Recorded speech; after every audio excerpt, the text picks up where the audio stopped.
Hi everyone, I am Manoj Kumar Kunikneni and welcome to my presentation. For this project, I chose the article 2024 Cybersecurity Complaints and Governance Statistics and Trends by Ben Weber-Meskel, published in October 2024. I picked it because it gives a clear picture of how complaints and governance are evolving globally. One of the main points from the article is the rising severity of cyber attacks. In 2023, data breaches increased by 15% and average cost of breaches reached $4.45 million. The article also projects the cybercrime damages could hit $10.5 trillion annually by 2024. The numbers really stood out of me because they show that cybersecurity is not just a technical issue, it's also financial and strategic. They make it clear why organizations must invest in strong governance and compliance frameworks. The article also focuses on the expansion of regulatory requirements. It notes that over 120 countries have introduced GDPR like regulations, which shows how widespread these rules have become. In the USA, California CCPA or CPRA and the SE's disclosure requirements push companies towards greater transparency. What I found interesting is how the article emphasizes the organization needs to be productive, not reactive. It argues that adopting governance frameworks and improving risk visibility is a key to surviving in the stricter regulatory environment. When I connect the article to Module 2, IT governance is the first concept that comes to mind.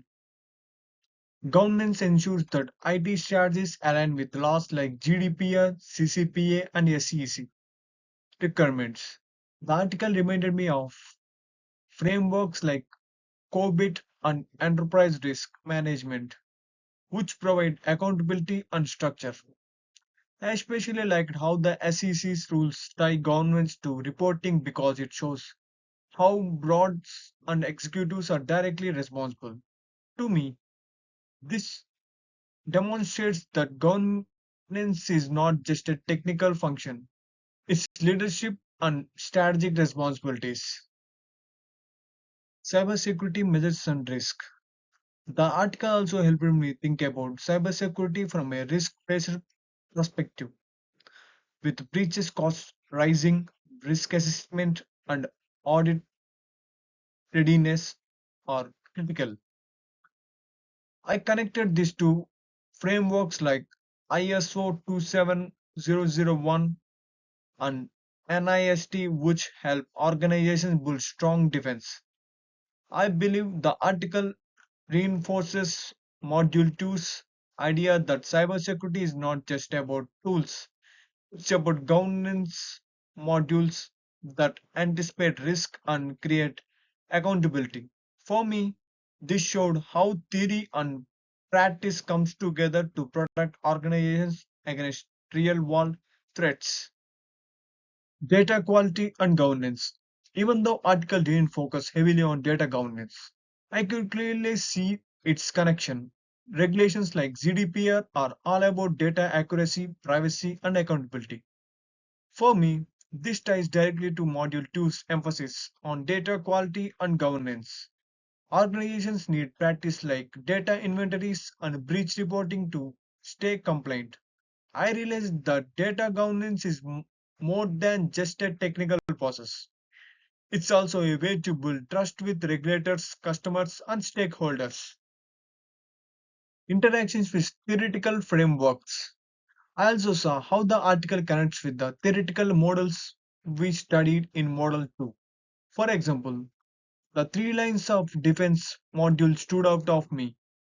IT compliance officers and auditors all share responsibility for cybersecurity. The article shows that governance works best when it's cross functional, involving executives as much as IT staff. This made me realize that governance frameworks aren't just abstract theories.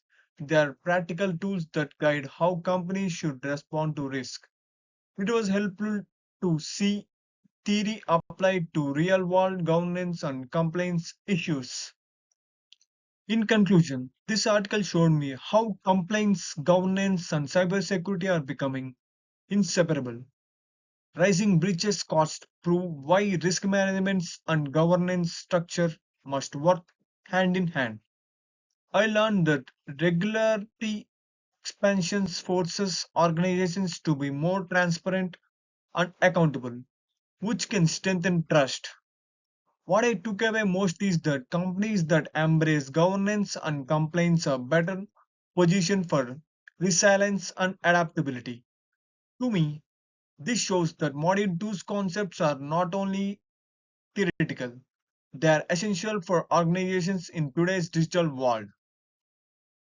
These are my references, and thank you for listening to my presentation. Thank you all.